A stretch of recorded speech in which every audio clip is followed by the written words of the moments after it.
One of the tragedies of Africa is that we have very little regard for history. In fact, now it has been cancelled in our schools. Where were we 40 years ago, 50 years ago? What have we learned from other societies like India and China and Brazil? We copy a bit too quickly and too wrongly from elsewhere. And we also copy from the wrong sources. Mm-hmm. In 1986, we had this thing called the Structural Adjustment Program dumped on Africa. That destroyed most countries in Africa. Everything. And I am sorry to say, I am not an economist.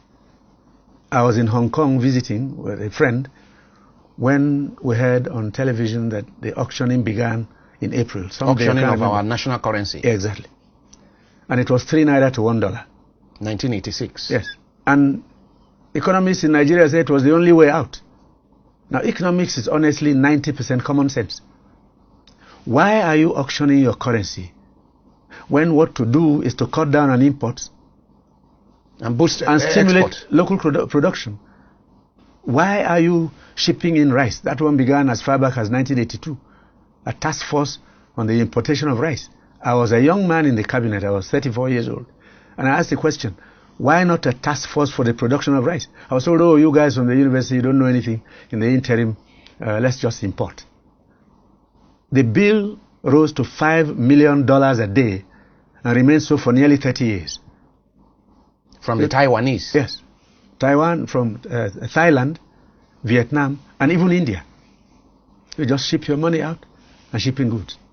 And once the structural adjustment came, we added onto it free trade.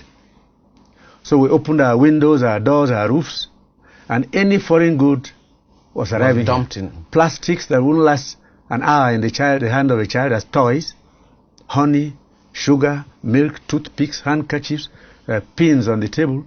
We produce nothing. If you go to your house and look around, practically everything. What is it that is made here? Almost nothing.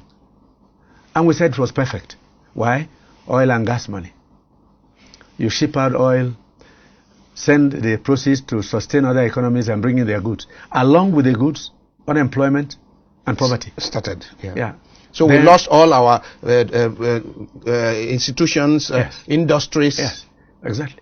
The granite pyramids in the north. Everything disappeared because it was no longer fashionable. The textile industries to in go Kaduna. to the farm. So, if you go to the southeast, between 1982 and 1990, 510 industries sprang up. I think the Igbos then decided, rather than trade, we'll produce. Less than 90 of those industries are still running. The factories have closed, their owners have died. 500 industries. In the east, the owners have died, their dreams have died. All of this is being caused by a fundamental problem. There's discomfort. There is major discontent all over the place. So young people have nothing to aspire to. Young people can't think of a day when they will marry, have a flat of their own, own a job, and even if they have a job today, the wage is too low. Then at the bottom of it all again is that since 1986, we've had the most tragic